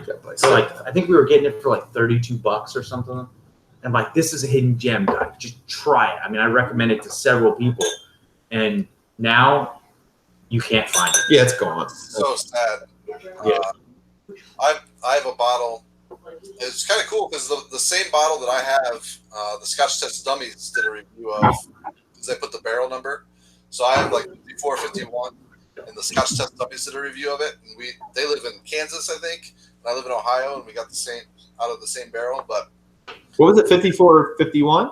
yeah, We got a 5098. nice. Yeah, 5098. Definitely a better barrel. It's sad when, like, you understand supply and demand and things have to change when more people want it, but Yeah. yeah, with the fact that Heaven Hill now is going to release their 7-year bottled in bond at $40. Yeah. The 6-year used to be like $13. You can only imagine what they're going to do with the Henry McKenna. Oh yeah, it's coming. Yeah, I'm honestly bummed about that, because I would say every like 4, 5 bottles, I would buy a bottle of McKinnon, because I would always come back to it and be like, this stuff's awesome for the money. I want to say $32. Did I say that already? I may have said that already. But it was such a, and I tried it at the Heritage Center, which you were talking about. It was the first time I ever had it, and I was like, oh my God, for the money, this is just a steal. This stuff's awesome. That actually is good. It's really, really good. I haven't had this in a while. This is another nurser. Yeah, I see. There's one I would nurse. Yeah, because you can't. It's like I have to show up at like 4 o'clock in the morning before like the state store opens. I have to like camp out with I've never seen this at our state store. I've only ever found it in New Jersey. It was there, but I mean, not anymore. But yeah. So basically, you put this in the sock drawer. Yeah. I actually gassed this one, and I just opened it. I don't have any more gas. Well, you might as well finish it then. Yeah, let's just finish it tonight. Jay, if you were nearby, we'd have you over, and we'll just finish it. Hey, for sure. Next time I'm in PA, I'll let you guys know. Yeah, Yeah, let us hit us know, up, man. man. Yeah. Absolutely. You're around. If you're coming to the Philly area or anything, man, let us know. We'll hook up. For sure.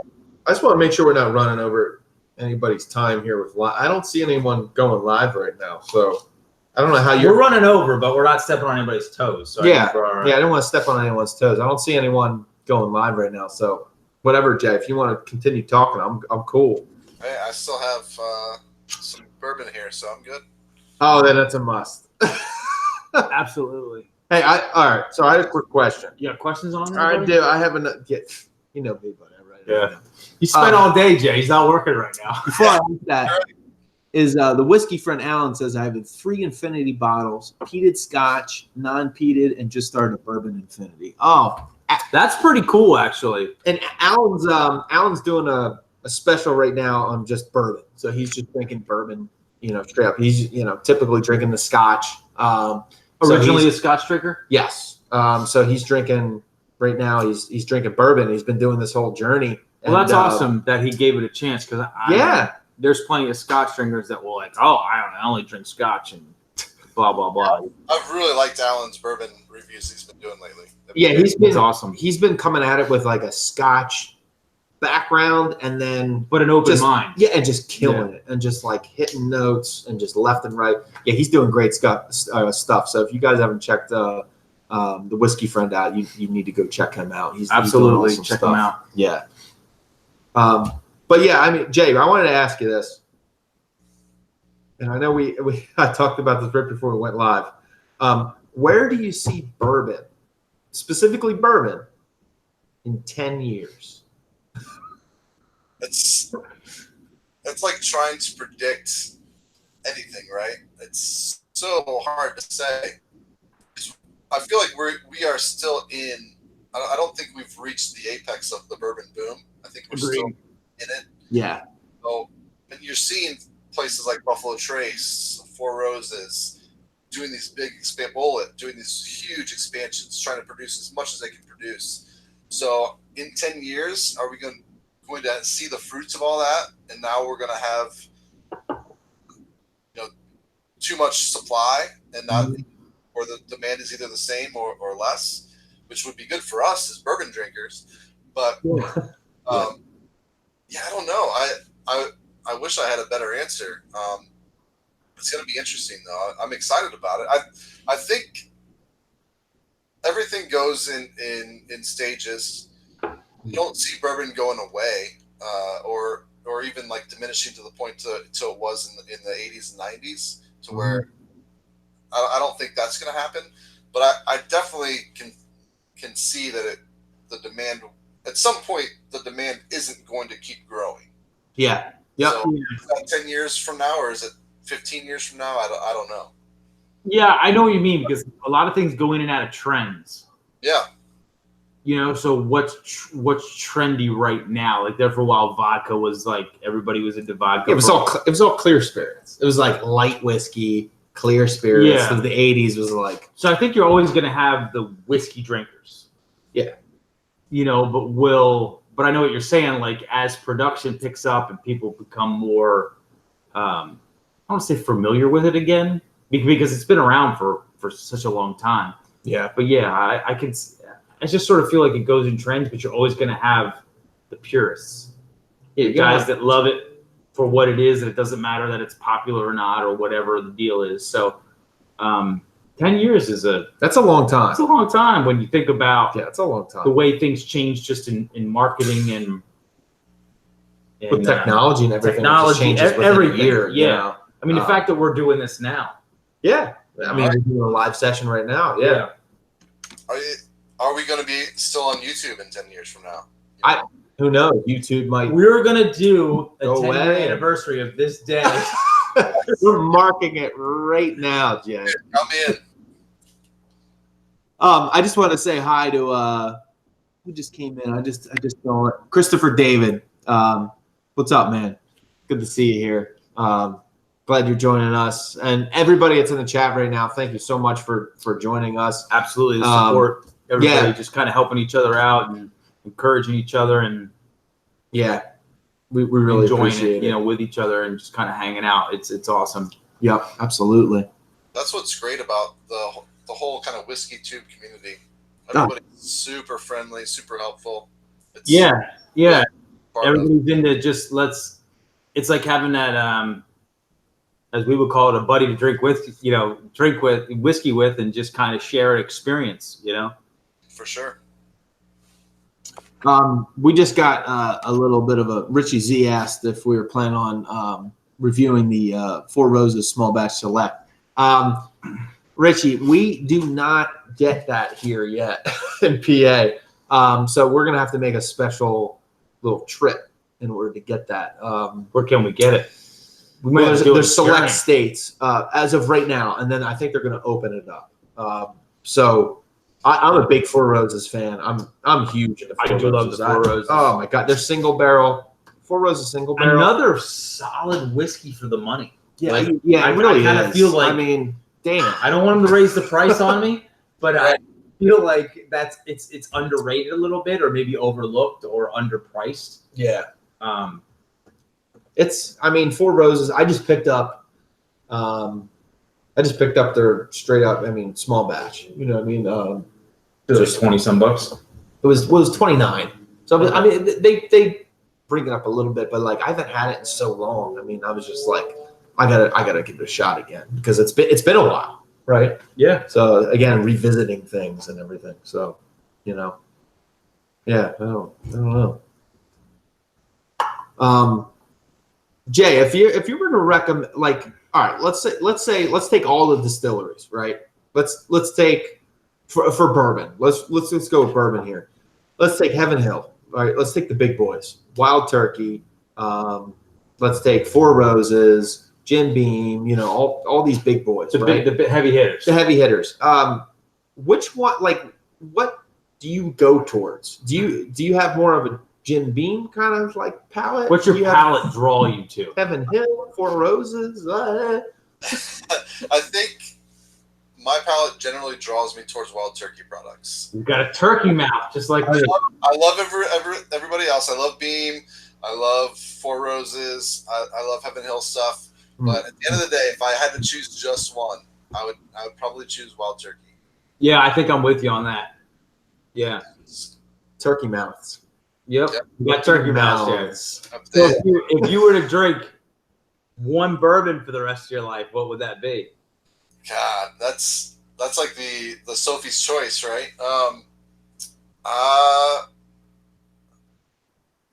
I'd have to go. I'd probably go with Russell's Reserve.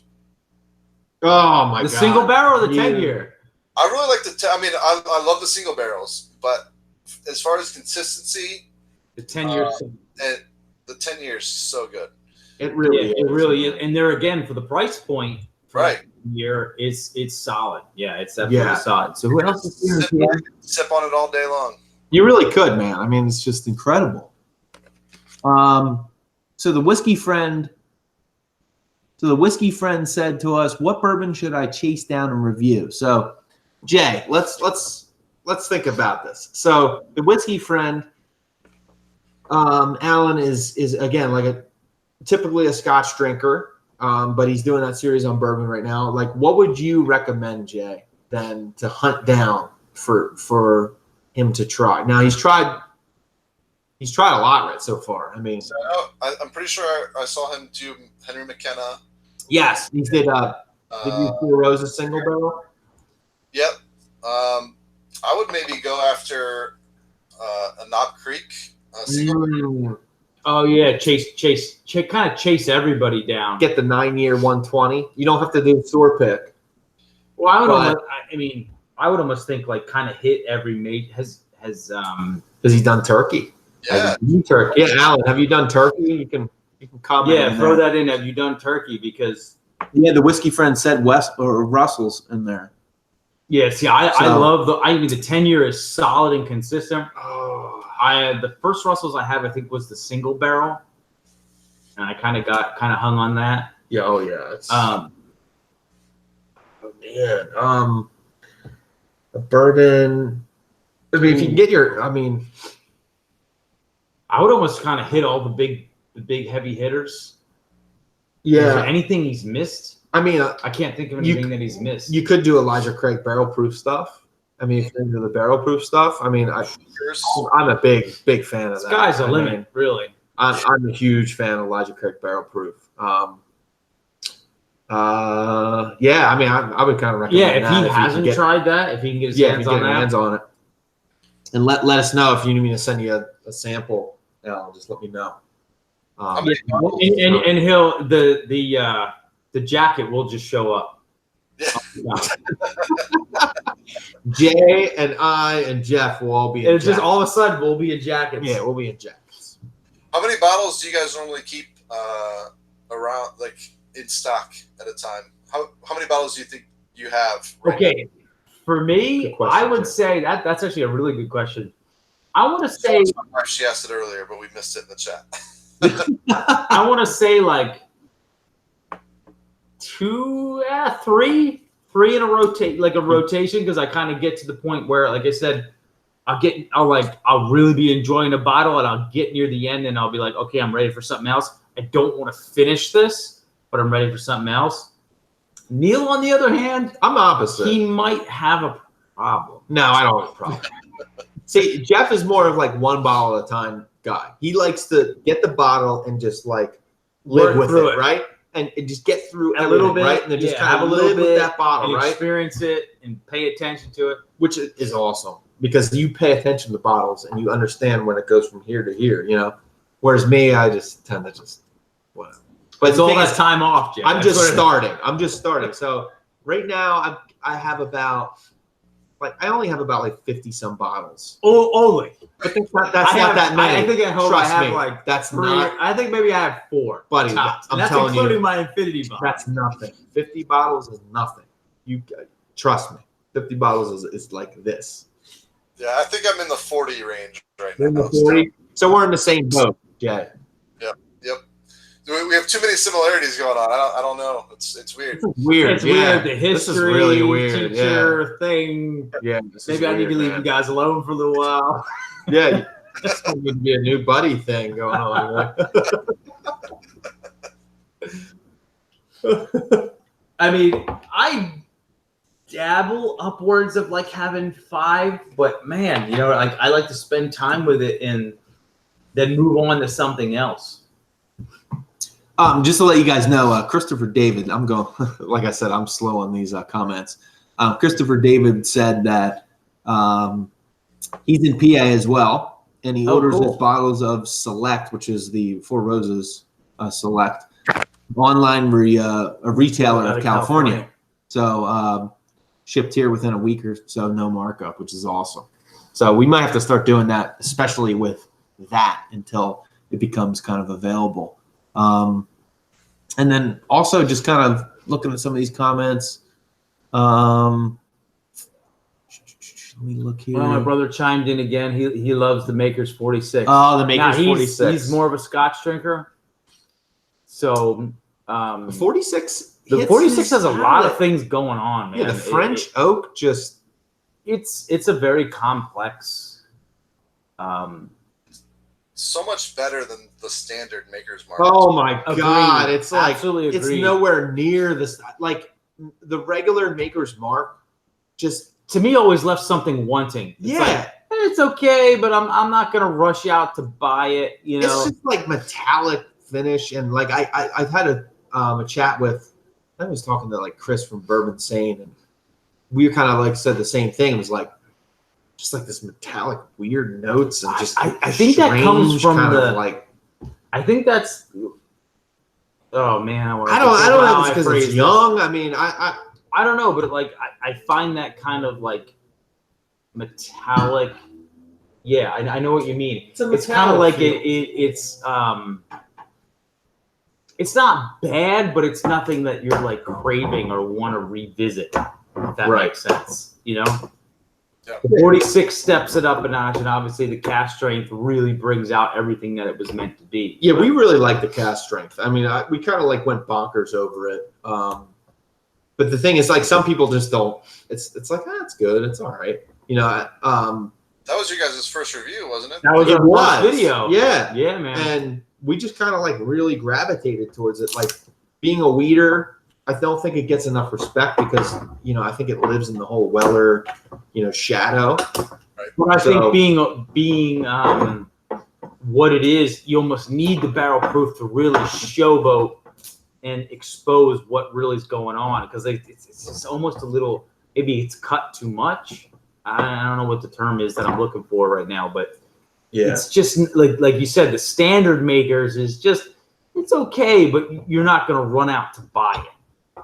I'm interested to see if Makers does anything different, because they brought back Benny Potter, who was the master distiller. He started at Makers, then went to Heaven Hill, and now he's back at Makers. So I'm kind of curious to see if he's going to kind of just different. I'd like to see him put out like an age stated, whether it's because I think they're around 6 to 7 years for Makers. Yep. It'd be cool if they put out like a 10-year or something. Yeah. Like Yeah, something that's just kind of stepped up a little bit and just Yeah. a little bit more well-rounded and a little bit more really showcasing what they can do.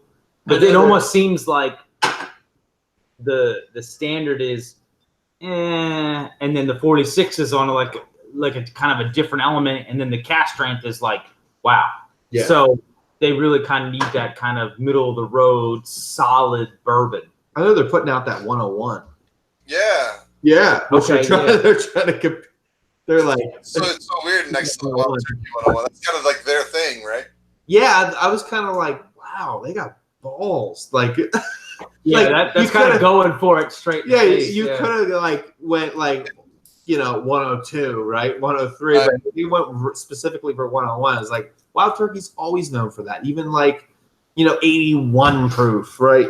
Right, just that little touch over. Yeah, I Yeah. don't know. They're so specific with their trademark of the wax strip that anybody that tries to do a wax strip, they go after. They do like Booker's.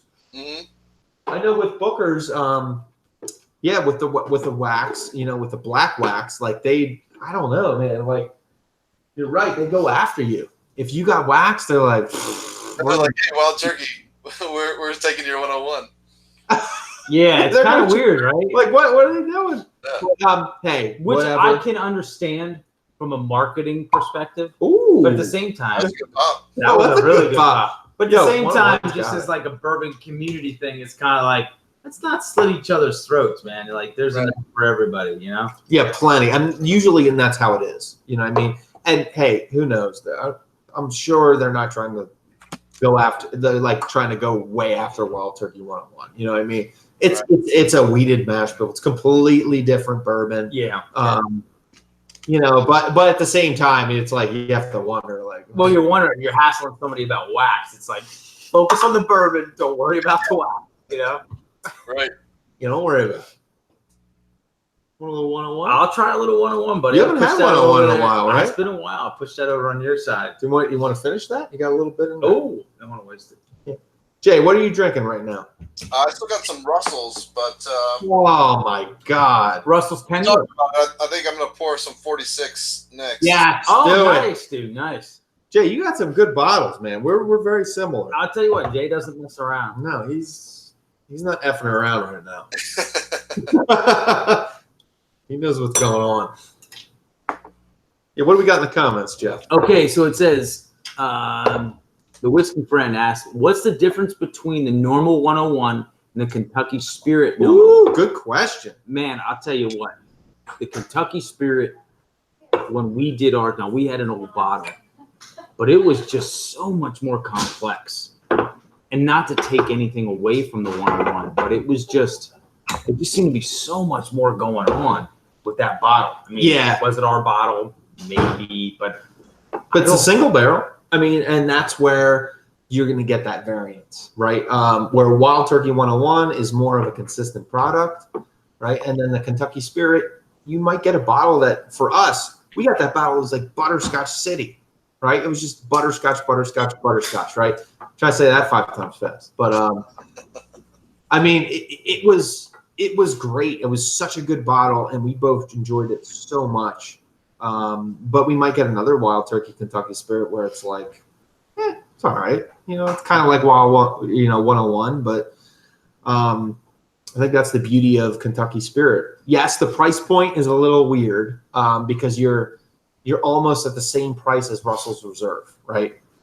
Where Russell's Reserve is really punching out some good stuff, especially some of the store picks of Russell's Reserve. So I don't, the price point's a little strange, and I understand when people say, "Well, you're paying like $50 for Kentucky Spirit." There was Russell's a lot Reserve is more like $5 going on. more. now have you had that, Jay? The Kentucky Spirit? Yeah, I actually have a bottle, and I was lucky enough Mm.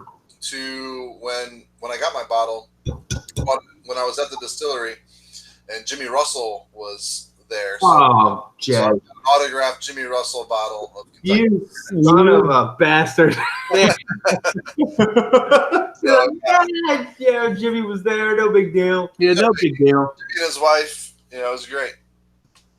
There was something here I wanted to mention. The Ezra 7-year. We've had that, right?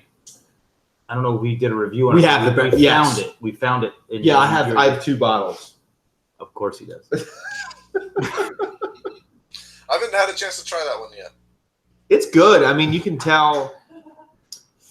For me, I go, oh, this is definitely.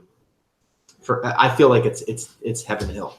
Again, they're never going to know that, but yeah, the old Ezra 7-year is damn good. It was pretty solid. I really like it. I mean, the nose doesn't feel like the proof point it's at, right? So it's like 117 proof. Not 117 proof, 114.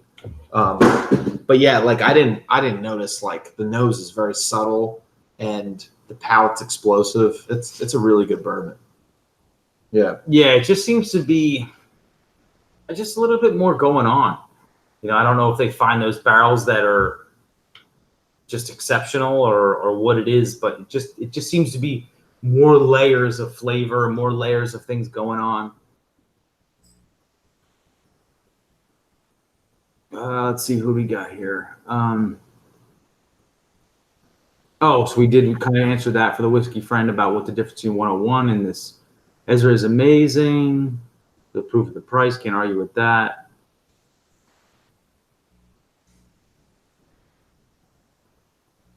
Yeah, I agree with when you were talking about the Kentucky Spirit. The price is so weird on that compared to the rest of their lineup. Yeah, but it's good. But it is hard to shell out that $50 when you know you can get a Russell's Reserve for just a couple bucks more. Yeah. Now, have you since we're on the topic of turkey, have you had the Long Branch? Yeah. So what are your thoughts on that? It's okay. I don't love it, but I don't hate it either.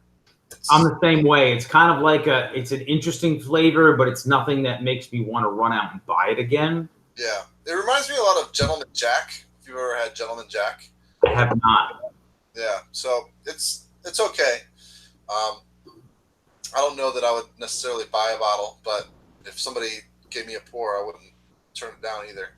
That's kind of where I was with it. I had it with family, and it was like, oh, this is pretty interesting. And then the more I drank it, the more I was like, I'm not sure I would run out and buy it. It's not terrible, but it's very unique. And I would say it's just all right.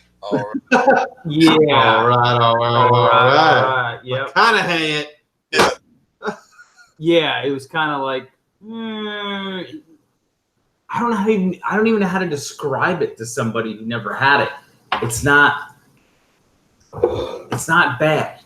Yeah. It's not something you're gonna run out, for me anyway, and crave. Right. There was like some other elements going on that wasn't like pulling me in. I don't know. It didn't feel total bourbon-y. That's the right word. Yeah. I still haven't had it, so I gotta. Okay, so Nemo hasn't had it. Yeah. I mean, you should definitely try it, but I'm hesitant to buy a bottle just to try it. You know. Yeah. Just to kind of say real quick, with Dusty Dan, he asked kind of what was the laser code on the Wild Turkey 101 we had. So with this one, it's the LLHC. I know some of them have a little bit older stock apparently in them. So, I'll be right back. And then the other thing is that Alan from the Whiskey Friend left, so I just want to say bye to him. Yeah, he said cheers to you too, Jay. So I guess, Jay, I guess we can start kind of wrapping this up. I really love the conversations we had because we went all over the place, right? We started with our origin and we went to, just kind of like current trends in bourbon and whiskey. I thought that it went awesome. And yeah, it was great. Yeah, you're a great to talk to, man. You know a lot. You know your stuff. You guys too. Thank you, man. The last question I have for you, Jay. This is the last one, and we'll start wrapping up because I think Scotch Test Dummies are coming on at 9. So this is the last question I want to ask you, Jay. So with bourbon, I'll stick to bourbon. With all the different distilleries and the craft distilleries coming out, right? Do you feel that young whiskey, and when I say young, I mean like 2 years and under, right? Do you feel like it's, if you mix it with older stock, kind of like how Bardstown Bourbon Company's kind of doing, do you feel like that is a cool kind of direction for places to go? Because like you get some of the young aggressive stuff, and some of the, like spiky and bright and vibrant from the young, stock compared to the older stuff that's more kind of rounded out, and you get a lot more of the, the oak influence. Do you see that kind of like where you think, where this whole source thing's kind of going to go, or like, what are your thoughts on that? I think it's cool. I haven't had a chance to try the Bardstown stuff yet, the Bardstown Bourbon Company stuff yet. But I do like that they mix their younger stuff with some older stuff. So I think the idea is solid. And I think it's a good way for craft distilleries to kind of put their stuff out there sooner. Me personally, if you're just releasing a aged minimum of 1 year product, I'm probably not going to be super interested in it. Yeah. If you're taking that but and mixing it with some 6 year, some 10 year or whatever, then I think I'm okay with that. But again, at the end of the day, does it taste good? That's the old. Yeah, the ultimate. Yeah, because it's. I mean, one thing tastes better than something else, and it's all subjective, man. Yeah, we have a couple of craft distilleries here in Ohio that have put out some younger stuff that's been terrible. You ever see Cleveland bourbon? Just stay away from it. It's Stay away from it for the next 10 years. yeah. But we also have some craft distilleries here that have put out some good stuff. Middle West Spirits, they're in Columbus. They have a wheated bourbon that's really, really good. So it just kind of depends. Again, at the end of the day, is it good or not? Yeah, is it good or not? That's the big question. Yep. Yeah, I feel you. We have a craft distillery out here, Lancaster, PA. PA is kind of known for the rye. I mean, they started the whole thing. I mean, with rye, but with Thistlefinch out of Lancaster, they're getting all their grain locally, right? And they're distilling it all there, copper pot still, right? The whole 9 yards, and they are putting out some great products. I have, I just finished it. I polished it off. Was just their white whiskey. White rye whiskey, so unaged, and you could really, tell where rye. I mean, when you're tasting the bourbon, you're like, oh, those are the notes that I get, from rye. But it was just amazing. It was like the mouthfeel was there. I mean, with the copper pot still and everything. I'm a big firm believer in all that with the copper pot still giving you that nice mouthfeel. But yeah, some distilleries around here are just killing it. I think the craft thing, I think it's cool that Bardstown Bourbon Company is doing that, is that they're mixing their own stock. I think with the Fusion series, with older stock, they're sourcing. I think it's so cool. I mean, I want to get my hands on the bottle. Oh, absolutely. Same here. We got to get our hands on it. But and actually, for most we have 8 Oaks here in PA. That's only maybe half hour, 45 minutes from us. They make a port finished rye that is really good. Oh yeah, I had that. Yeah, I mean, it's very, very good. Yeah, that was surprising. So they're definitely putting out some solid stuff, but there is something about they rush it. I think a lot of even this 8 Oaks bourbon that we have here, it's not bad, but it definitely feels rushed. Yeah, I think that's again like them they're trying to put out product, and it's hard to make money. You gotta keep the lights on. You got to source because like you got to put out a product. Like that's why a lot of distilleries do vodka and gin, and because they don't have to age it, they can sell. Right. It, Yeah. you know. So yeah, That's what I think about New Riff out of Newport, Kentucky. Like they sourced a product until they were ready, which was OKI, and they put that out there. And then once their stuff hit 4 years, and they could release a bottled and bond product, they put it out there, and it's really, really good. It's good stuff. yeah. I've been hearing they've been killing it. Yeah, it's so good. Yeah, I would love to. There's actually Get a my place hands on just that, you outside know. of Bardstown. And if I were to get up and go ask my wife, she'd probably know which one it was. I It forget got the to this name of point. it. But It got to this point. yeah, it's but there was a couple like craft. I don't want to say like small, really small batch. I can't think of the name of it right now.